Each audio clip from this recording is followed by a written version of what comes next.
Bismillahirrahmanirrahim. Assalamualaikum warahmatullahi wabarakatuh. Waalaikumsalam. La haula wala quwata illa billahil aliyyil azim. Pertama, saya ucapkan syukur alhamdulillah kepada Allah Subhanahu wa taala yang pada hari ini kita bisa berkumpul di staf kepresidenan.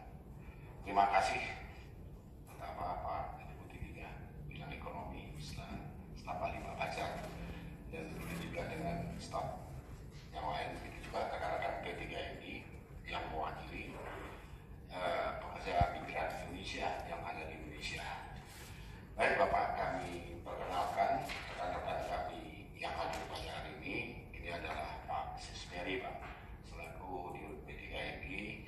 Itu adalah Pak Bilius, beliau juga mewakili ya Pak Bilius ya, selaku Sekjen Aspakaki, Pak Saroni dan Pak Ahmad, Dirut semua, dan Pak Teguh.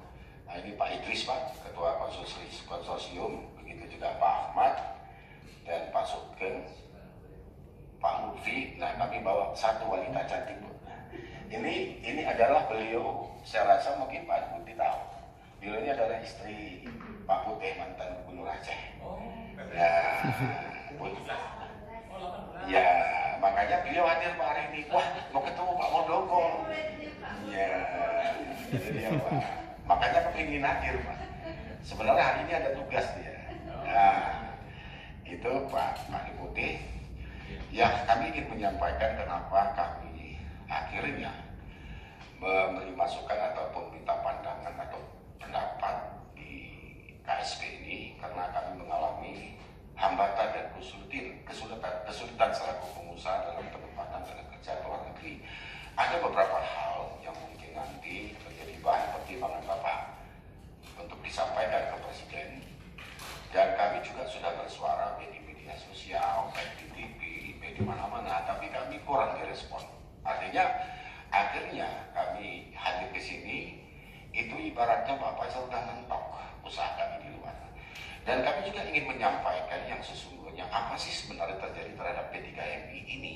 Nah, kalau kami sudah ke istana pun mentok, terus kami mau ngadu kemana lagi? Begitu. Ya kan, di atas pemerintah yang paling tinggi adalah Presiden, kan demikian Pak Deputi. Nah, saya hanya akan, nanti kita follow saja.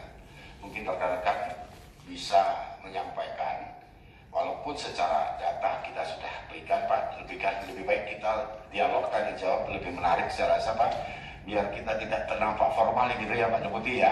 Tetapi intinya visi dan misi tetap kita inginkan Pak. Nah saya di sini Pak, bahwa kami pertama hadir ini adalah kita memahami bahwa COVID-19 ini adalah membuat kita terutama ekonomi dan lain-lain Pak, tentu merasakan pada saat ini sulitnya ekonomi Indonesia, termasuk kami Pak P3MI. Kami ini adalah membantu negara Pak dalam rangka mengentaskan kemiskinan, mesejahterakan rakyat Indonesia melalui penempatan tenaga kerja ke luar negeri. Itu pertama Pak. Tetapi yang kami sedihkan, kami ini berjasa kepada negara, tapi kami seakan-akan tidak ada jasa sama sekali Pak. Padahal kita tahu bahwa setiap tahun devisa terhadap TKI itu hampir 200 triliun Pak. Tidak sedikit Bapak. Nah, tetapi di situ yang selalu diperhatikan adalah PMI-nya. Kami selaku P3MI seakan-akan tidak punya arti Pak. Ini fakta, saya bicara fakta. Apapun yang disalahkan adalah P3MI. Ini mungkin di mindset Bapak Presiden juga demikian. Ini ada TKI ilegal yang memberangkatkan adalah P3MI. Itu tidak benar. Saya berani mengatakan tidak benar.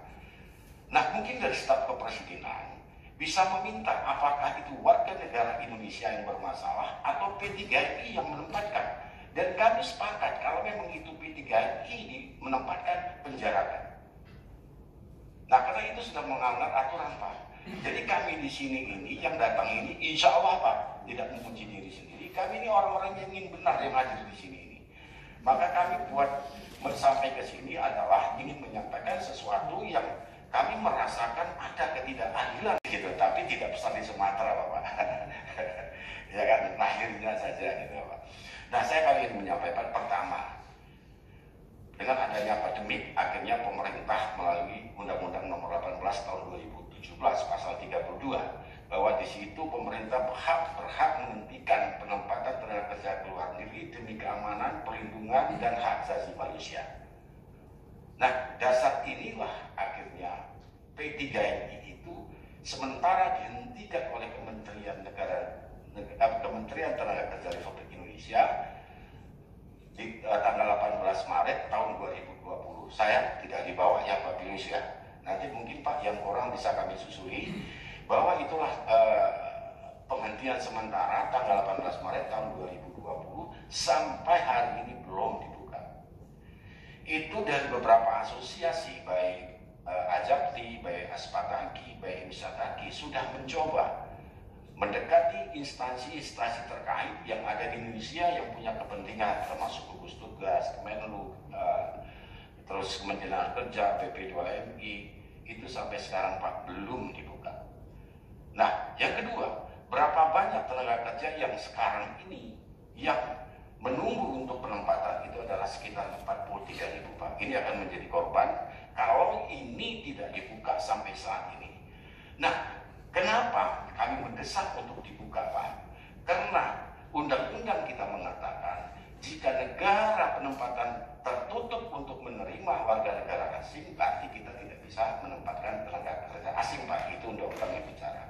Nah, dengan adanya wabah corona ini, negara penempatan itu seperti Hong Kong dan Taiwan itu menerima Pak. Nah, itu menerima tenaga kerja asing. Jadi tidak menolak untuk kedatangan tenaga kerja Indonesia ke sana sampai hari ini Pak. Siap. Nah, di sana sepertinya bahwa seperti Hong Kong, negara Hong Kong, nanti mungkin kalau ada kekurangan, mungkin disampaikan sama rekan-rekan ya Pak Indonesia. Jadi seperti Hong Kong Pak, di sana itu masalah COVID, di sana itu swab semua yang membiayai adalah majikan. Di sana.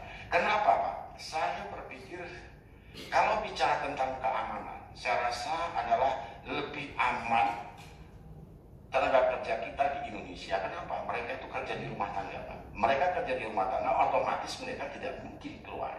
Ini aman kalau bicara keamanan Pak. Nah, tapi kalau kita mungkin Bu Menteri bicarakan kematian, kita mati di mana-mana Pak.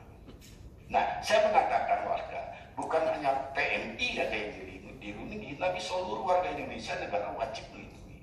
Nah, ini dari sini akhirnya rekan-rekan sudah kemana-mana Pak. Nah, sampai hari ini Kepmen 151 itu belum dijaga. Sampai hari ini baru katanya.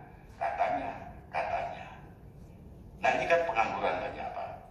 Nah, ini kalau BP tinggal hanya Pak di kementeriannya. Kami mohon agar KSP bisa mendesak untuk segera Kepmen 151 dibuka Pak.